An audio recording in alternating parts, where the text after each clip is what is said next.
આપણે હોળી તહેવાર કેમ ઉજવીએ તમને ખબર છે? તો ચાલો આજે હું તમને એના વિશે સરસ મજાની એક વાર્તા કહું. હિરણ્યકશ્યપ નામનો એક રાજા હતો. તે ખૂબ જ ઘમંડી હતો, કારણ કે ભગવાને તેને વરદાન આપેલું કે તેને કોઈ પણ મારી શકે નહીં. અને આ તેમનો પુત્ર છે પ્રહલાદ. પ્રહલાદ એ વિષ્ણુ ભગવાનનો પરમ ભક્ત હતો અને તે વિષ્ણુ ભગવાનની પૂજા કરતો હતો.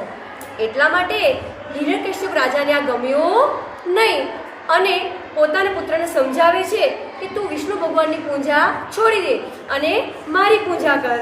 પણ પ્રહલાદ આ વાત માનતો નથી. એટલા માટે હિરણ્યકશ્યપ હોલિકાને બોલાવે છે, એની બહેન હોલિકાને બોલાવે છે અને કહે છે કે તું પ્રહલાદને લઈને આગમાં બેસી જા. કારણ કે હોલિકાને પણ વરદાન મળેલું હતું કે તેને કોઈ પણ આગ સળગાવી શકશે નહીં. એટલા માટે તું હોલિકાને લઈને આગમાં આ રીતે હોલિકા પ્રહલાદને લઈને ખોળામાં બેસી જાય છે. અને પછી પ્રહલાદ આંખો બંધ કરીને હાથ જોડીને ભગવાનના નામનો જાપ કરે છે. ઓમ વિષ્ણુ દેવાય નમઃ.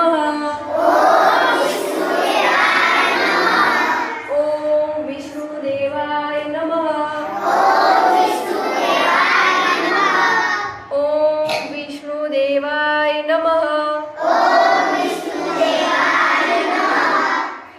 આ વાર્તા પરથી આપણને એ શીખ મળે છે કે અચ્છાઈની હંમેશા જીત થાય છે અને બુરાઈનો હંમેશા હાર થાય છે.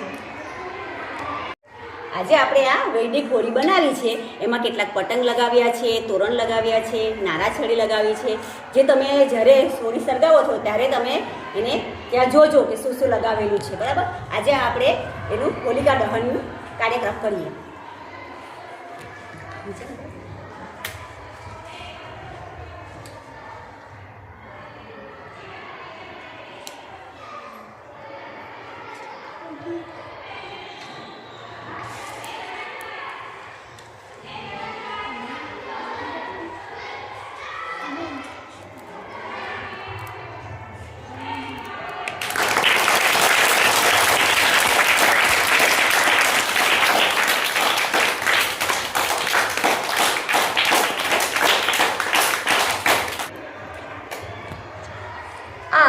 હોળી એટલે બુરાઈ પર અચ્છાઈની જીત.